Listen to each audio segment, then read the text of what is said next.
Amar a Dios es como aprender a bailar. Al principio le pisas los pies, después te dejas guiar y luego al final acabas disfrutando el paso con alegría. Bienvenidos a Veamos, un espacio donde plantearemos durante unos 20 minutos cosas, pistas que nos pueden servir para nuestra vida cristiana. Y en el día de hoy queremos hablar precisamente de cómo discernir si realmente amamos a Dios. Veamos.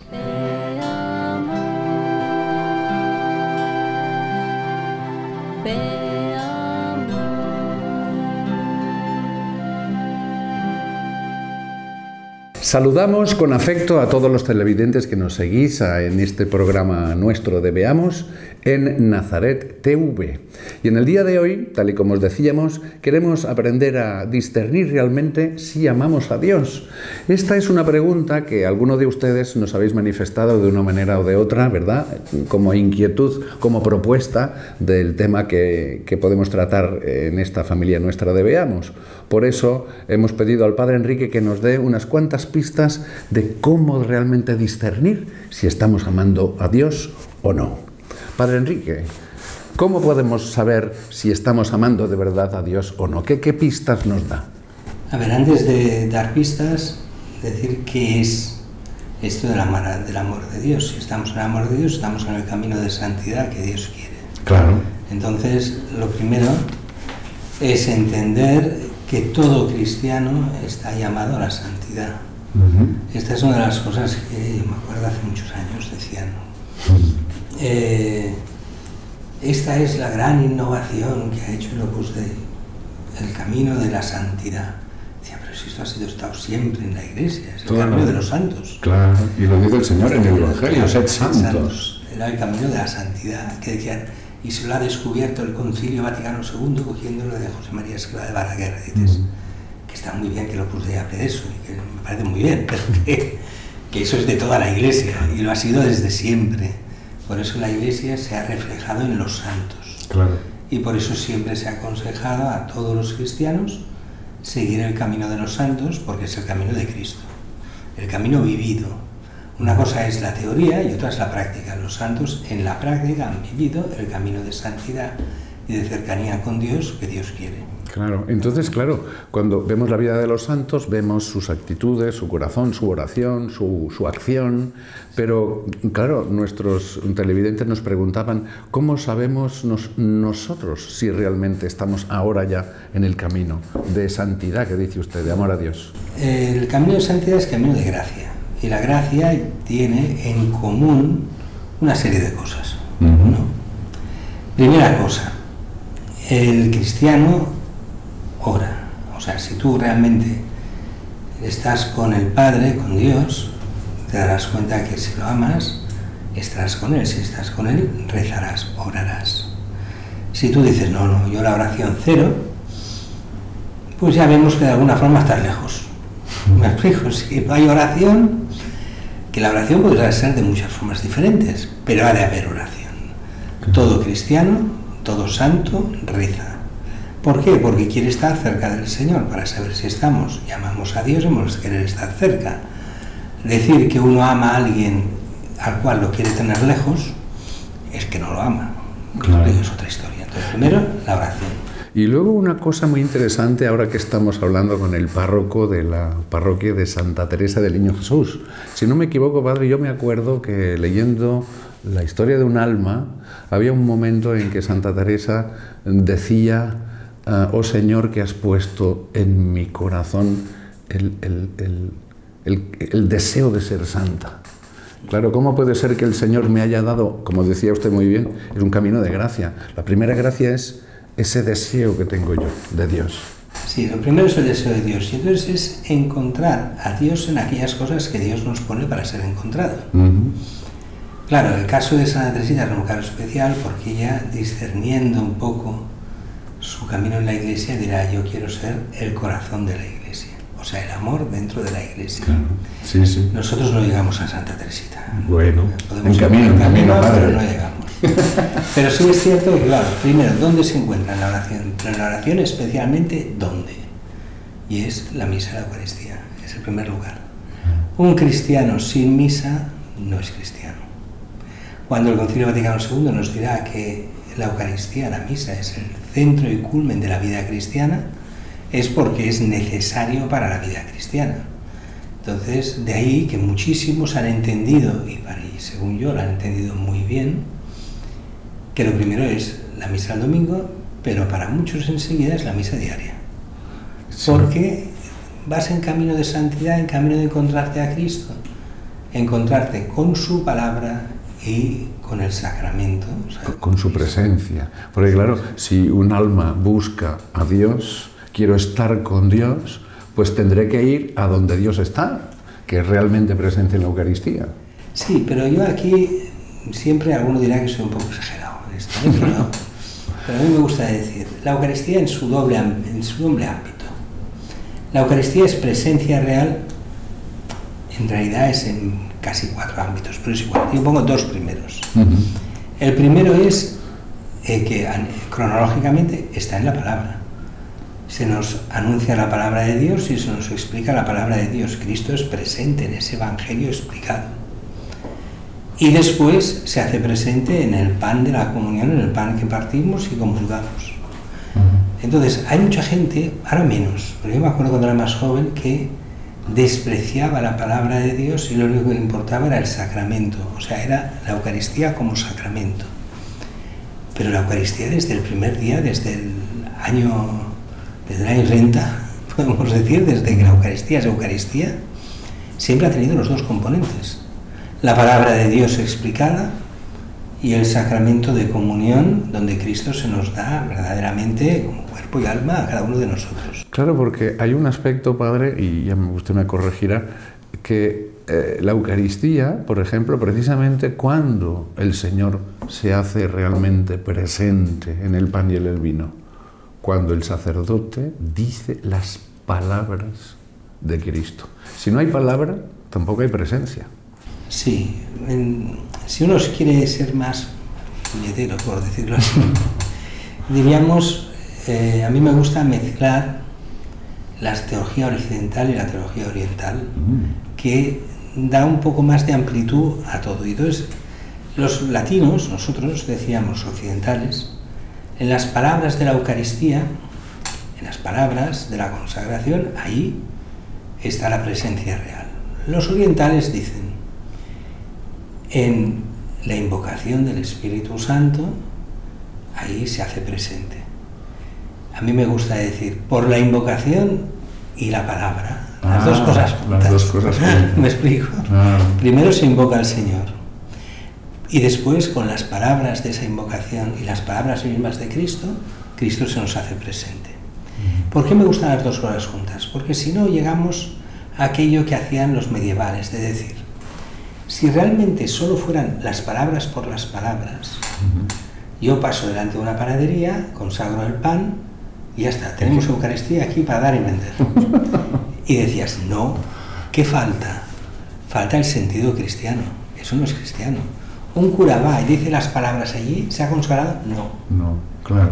¿Por qué no se ha consagrado? Porque falta hacer lo que quiere la Iglesia, que es invocar al Espíritu Santo para que ese acto de culto se haga realidad y podamos realmente adorar a Dios allí. En la panadería no se va a adorar a Dios, se va a otra cosa, claro. A comprar el pan. Entonces, padre Enrique, podríamos decir que nuestros hermanos protestantes, ¿verdad?, ellos no tienen Eucaristía. No tienen. Entonces, ¿se pierden algo tan importante como la presencia? Sí, es muy curioso porque los protestantes, la mayoría de protestantes, que son lo que llamamos sola escritura, o sea, no creen en la tradición, sino solo en la escritura, no se entienden porque Jesús dice, tomad y comed, esto es mi cuerpo, esta es mi sangre. Haced esto en memoria mía. Eso son palabras de Cristo. Ellos que son tan solo la escritura, nadie ha de interpretar más que lo que ponga la escritura.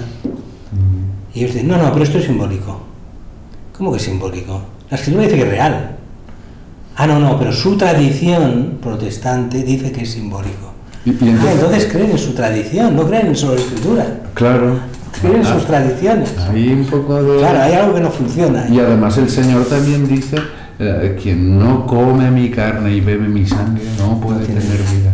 Sí, sí, todo eso en ese capítulo de San Juan, ¿no? Que es esto, que habla de todo esto. Claro. Y realmente para nosotros lo primero es la Eucaristía. Sin Eucaristía el cristiano no vive la fe. O mejor dicho, la puede vivir, pero entonces ha de vivirla en esperanza, ¿no? Era como quienes eran, mi memoria falla mucho, pero no sé si eran los coreanos, Corea, me parece que era Corea, cuando entra el Evangelio en Corea, que no tienen sacerdotes, porque los han martirizado, los han matado. Ay, sí. Y celebraban la misa. Entonces la celebraba el pueblo sin sacerdotes. Llegaban al momento de la consagración y paraban la misa. Y se ponían a rezar a Dios pidiendo sacerdotes. Y acabado de hacer toda una oración pidiendo sacerdotes, continuaban la misa. Como si, pero no había consagración. Claro. La celebraban esperando un día llegar a tener el cuerpo de Cristo. Esto lo explicaba Benedicto, el Papa Benedicto, si no recuerdo mal. Bueno. Lo explicaba en no me acuerdo dónde, pero recuerdo haberlo leído. O sea, padre, que la primera cosa, la pista que nos da en realmente si amamos a Dios o si queremos amarle es buscarle en la Eucaristía. Sí, que es y no solo con la Eucaristía dominical. A ver, en algunos casos solo se da la Eucaristía dominical, pero no hay más posibilidad, en según qué sitios. Claro, según qué sitios, sí. Pero si hay posibilidad, para muchos esa conversión al amor de Dios ha sido pasar de la Eucaristía dominical a la Eucaristía diaria. O sea, el garantizar que cada día estamos por el Señor, que cada día rezamos.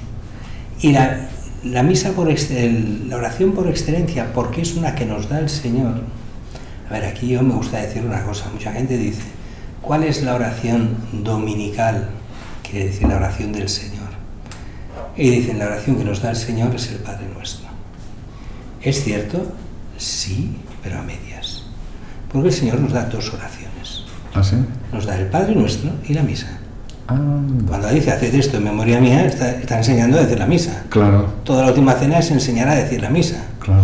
Entonces, las dos oraciones son el Padre Nuestro y la Eucaristía, la misa. Entonces, claro, si Él insiste tanto en eso, los cristianos, cuando se dan cuenta de la importancia de la Eucaristía, donde está toda la salvación del hombre, pues es una oración especial porque es oración de la Iglesia y de Cristo. Mientras que la oración personal es solo personal. ¿Es buena e importante? Sí. Pero se dan cuenta que es especial la misa, aunque parezca que se repita, aunque parezca que es especialísima. Entonces muchos cristianos se han acostumbrado, bien acostumbrados, a la misa diaria. Y eso es cosa buena y santa. Como no es solo una devoción, es más que una devoción.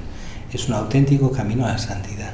Y basta verlo en todos los religiosos, en todas las monjas de clausura, en todos los cristianos comprometidos, en todos está la misa diaria. Y eso quiere decir que algo tiene, es muy especial. Y luego también, claro, la primera cosa, claro, como sabemos si amamos a Dios, es buscar a ese Dios que se hace presente donde Él quiere ser encontrado. Pero luego ya enseguida viene aquello del Señor, ¿no? De amar a Dios sobre todas las cosas y al prójimo como a ti mismo. Sí, bueno, ahí está lo que es obedecer y conformarse a la voluntad divina. Ahí están los mandamientos. Claro, si uno cree en nuestro Señor y sabe que nos ha dado unos mandamientos, pues lo primero es ver si nuestra vida es conforme a esos mandamientos o no. Y eso quiere decir obedecer esa voluntad de obedecer a Dios y conformarse a la voluntad de Dios. Eso es muy fácil de decir, pero es más difícil de hacer. Bueno, pero con la gracia, ¿no? Sí, pero yo he visto gente muy buena, gente buena. No, yo la gracia de Dios, lo que Dios quiera, yo me ofrezco al Señor en lo que Dios quiera. Y a la primera de cambio le viene un pequeño problema. Ay, es que si el Señor, ¿por qué me ha enviado esto? Ay, no sé qué. Y me explico, ¿entiendes? Hombre, pero si tú toda la vida entregar a Dios, ya te quejas de esto. Y que es relativamente poco importante. Hay cosas que sí, que son muy importantes, pero hay otras que a veces, bueno, son fruto de la situación en la que uno se encuentra, o de la edad, o de lo que sea, Entonces, bueno, pues uno se hace mayor y coge enfermedades y cosas, pues ya lo sabemos, todo el mundo cogemos algo. Entonces hay gente especialista en quejarse. Ay, si Dios no me hubiera enviado esto y no me enviara lo otro, y bueno, mira, pues hay que conformarse con lo que tenemos, obedecer la voluntad de Dios, buscar esa voluntad de Dios, obedecerla, cumplir entonces así, procurar los mandamientos tanto de Dios como de la Iglesia, amando, no buscando, no haciéndolo solo porque es un deber hacia Dios, sino lo haces porque sabes que el amor de Dios ahí está. Entonces, aceptando también la corrección, que esto es una cosa que a los cristianos nos cuesta mucho que nos corrijan. A veces somos un poco soberbios, los curas también somos soberbios, entonces nos cuesta que nos corrijan. También porque hay dos problemas en la corrección. Solo tú sabes cómo eres por dentro y hay gente que juzga sin saber. Entonces hay correcciones que piensas, pero si no sabes lo que estás hablando. Perdone que lo diga de esta forma. Hay correcciones entonces que molestan. Algunas porque te das cuenta de que el que corrige no puede corregir en eso y ni sabe de qué va eso. Esas serían aquellas que uno tiene derecho a rechazar en su interior porque sabe que son falsas. Y otras son las que uno rechaza por puro orgullo. Y el pecado del orgullo lo tenemos muchas veces dentro, entonces cuesta aceptar que uno se equivoca, que hace las cosas mal, que a veces no todo es como uno querría, y entonces, bueno, se han de aceptar las correcciones, aunque a veces, ya digo, cuesta hacerlas. Y si yo le dijera, Padre Enrique, porque se nos acaba un poquito el tiempo, ¿verdad? ¿Usted se atrevería en un minuto a dar pistas rápidas de saber si amamos a Dios o no? Así bueno, como complementarias. Sí, una que no es complementaria, que es necesaria, que era el gran problema también del Antiguo Testamento, es el amor al prójimo. Es curioso que en el Evangelio el gran problema es el amor al prójimo, porque él tenía muy claro que tenían que amar a Dios, pero eso de amor al prójimo cuesta mucho más. Entonces se ha de reflexionar bien cómo ha de ser este amor al prójimo y ahí se ha de insistir. Después, para ver si uno está también amando a Dios y al prójimo, es ver también si hay una cierta paz interior o no.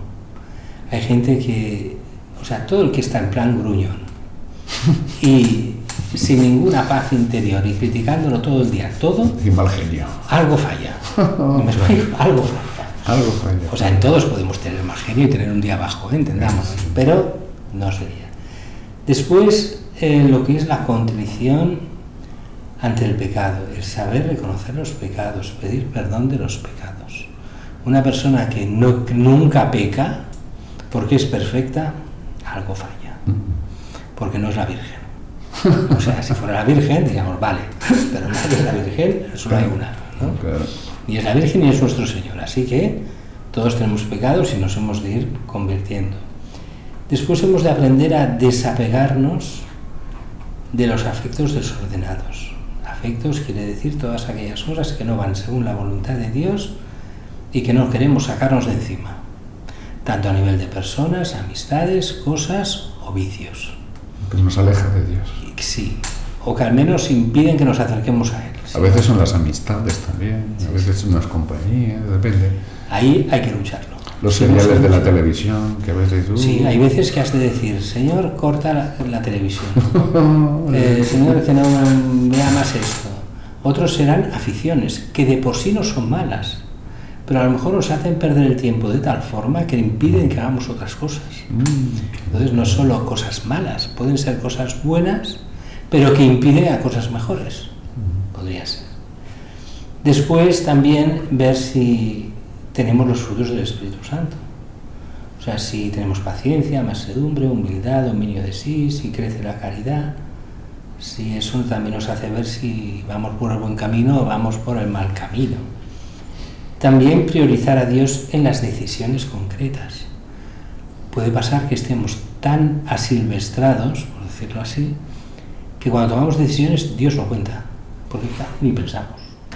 Simplemente... Sí, vamos a Dios a pedirle que lo que yo he pensado salga adelante, en lugar de decirle al Señor, Señor, ¿qué piensas tú? Ilumíname. Pero incluso ya es que ni pensamos, hemos de tomar una decisión, bueno, pues ¿qué me interesa más? Pero que Dios, ¿qué quiere? Oh Dios, ya, ni lo pienso, ¿no? Yo hago la mía. Claro. Esto me interesa a mí por dinero, por lo que sea, por comodidad, por cualquier cosa. Dios ya no entra. Eso ya es un mal signo. ¿Alguna vez, padre, supongo que a usted le ha pasado, viene alguna persona pidiendo un punto de discernimiento de algo y entonces a veces le dices, ¿y el Señor qué te dice? Dice, todavía no se lo he dicho. Pues venga, ves a rezar y cuando vuelves y discernimos. Esto pasa mucho cuando se toman decisiones importantes de cara al trabajo, al matrimonio, oye, ¿te lo has tomado como una vocación de Dios? ¿O simplemente lo que más te guste o te interese? Si solo es un interés propio, cuidado. Si crees que ahí está también una vocación que Dios te da, adelante. Y que las vocaciones las da Dios, no las dan los hombres. O sea, esto es una manía mía personal, que tú sabes que yo la tengo, que es, ante una vocación la has de ver clara tú. Ni tus padres, ni tus amigos, ni el confesor, ni quien sea que te va a decir, no, es que yo he visto claramente en la oración que tú tienes vocación a esto. Bueno, tú ve lo que te dé la gana, pero hasta que el Señor no me lo diga a mí y yo lo vea claro, no. Claro. Cada uno ha de ver clara su propia vocación. Claro. Y entonces lo ha de ver como una vocación, o sea, como que Dios te llama a eso. Y no puede ser que les llame a otros para que te lo digan a ti. ¿Me explico? Eso no funciona porque después acabas mal. Después también todo eso lleva a que para comprobar algo concreto hay que hacer examen de conciencia, muchas veces de lo que Dios quiere, de lo que no quiere. Y si yo nunca hago examen de conciencia viendo qué es lo que Dios quiere, lo que no quiere de lo que yo hago, quiere decir que estamos lejos de Dios. Entonces, todas estas cosas más o menos nos harían ver o son pistas para decirnos por dónde podemos ir. Pues hasta aquí, queridos televidentes, el Veamos del día de hoy. Invocamos la bendición de Dios para que el Señor nos ayude cada día a ser más santos. Padre Enrique, por favor. El Señor esté con vosotros. Y con tu espíritu. Os bendiga Dios Todopoderoso, Padre, Hijo y Espíritu Santo. Amén. Glorioso San José. Ruega por nosotros. Ave María Purísima. Sin pecado concebida.